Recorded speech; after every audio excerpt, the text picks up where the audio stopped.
The character assassination of our heroes has been going on for a very long time. Now, I know it came out obviously and full on in 2016, starting with Ghostbusters, right? But that was obvious. But this was going on way before that. Here was kind of under the radar with Beowulf, 2007. So this has been going on since the early 2000s. This is a character assassination of our hero, this movie. Now, they'll use the term subverting expectations, but subverting expectations is a euphemism for male character assassination. Now, the first thing we get to is this exposes that Beowulf is a liar, right? In the story, he gets challenged. He's here he shows up and says, "I'm here to save the day." And one of his detractors said, "Yeah, I heard you lost a race swimming at sea." And then Beowulf says, "Well, I was fighting sea monsters. I was attacked by sea monsters." Right? But it's assumed that he's telling the truth in the original stories. The whole thing is to say Beowulf's the ultimate guy, right? Now let's see what he says here. Yes, of course. The sea monsters. And you killed, what was it? 20? 9. Last time it was 3. But Now hear that. That's from his own man. That's from his right-hand man saying last time it was 3. So he just in one sentence said that he's lying, that he made the whole story up, that he just lost and didn't want to admit it. Now, if it was said by his detractors, it wouldn't have the same impact. But this is his right-hand man. So this is telling you outright that Beowulf is a liar. If you ever see this film, it also showed that he's a greedy guy who wants treasure, and he just wants to bang women, which is bad, right? That's evil. So male sexuality is bad. This is a character assassination. Okay. Now, let's get into, okay. They also want to make the monster sympathetic because Beowulf's the real monster. In this case, Grendel, he isn't just some evil character who wants to kill people because they're good and he's evil. He's suffering. In this version, he's a cripple who has ears so sensitive that sound harms him. And that's why he's attacking everyone, right? He's not a bad guy. He's not the bad guy. Beowulf's the bad guy. See his eardrums, like the reveling was harming him. All the shouting and laughing and singing hurt his ears. Whereas the actual story, it's because Grendel hates it because he hates joy, right? So they're trying to subvert expectations, but that's a lie. What they're doing is saying the monsters are just innocent, bystanders, and the hero is the villain. That's what they're saying. Now, the reason why I'm not showing much of this is because of copyright, okay? So when he meets up with his mother, the mother of Grendel tries to avenge him and gets killed by Beowulf too, right? But in this version, she doesn't get murdered. You can't kill her. She's female, right? And she can't be ugly either.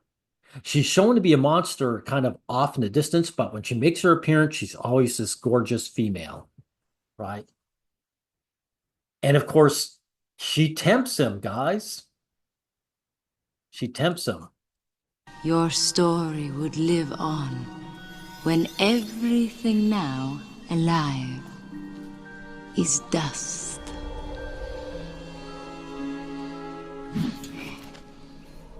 See, she's appealing to his ego, right? He's got an ego, man. I need no sword to kill you. Of course you don't, my love. So he gives in to lust. And of course, that has consequences. Male sexuality is evil, guys, because he produces a son with her. And his son is what? It's the dragon, right? It's the dragon. Now, in the actual story, the dragon has nothing to do with him. It's not connected to him. It's an outside force that the hero I want to call him Grendel, the hero Beowulf has to deal with. In the past, people had to deal with outside forces, whether it was other people or just the weather, right? Starvation. And Beowulf stands for the man who's willing to stand up against all comers. He even sacrifices himself for the betterment of other people. He's an incredible hero. So here the dragon, though, is his son, right? And see, he's holding a chain. Now the son's trying to kill these women, and he's pulling on the chain, trying to prevent them. This should be obvious to you what this means. He's trying to fight himself. He's trying to fight his own destructive tendencies because Beowulf is the bad guy in this film. He's the bad guy. And when he ends up killing him, where is it here? Oh, yeah, so I might have to scroll ahead for a minute. Let's see, about two, let's see, right here. There's his son. His son converts back. And he has to murder his son because his son is basically him, right? The dragon converts back to his human form, and there he's a mirror image of Beowulf. So Beowulf killing him means to kill himself because Beowulf is the monster. This film says the hero is a monster. Why? Because he's male. Right? The things that men do, the heroics that men have committed endlessly in the past, has to be demonized. Remember, Beowulf may have been a fantasy character, but he did represent what men actually had to go through. You know, if someone had to go out into the storm and do a hunt so people wouldn't starve to death, it wasn't any of the women that did that. So Beowulf represents the most heroic type of man that existed in real life. And so once the feminists got a hold of it, they show female jealousy over men's achievement. And they show the complete contempt for men's sacrifices.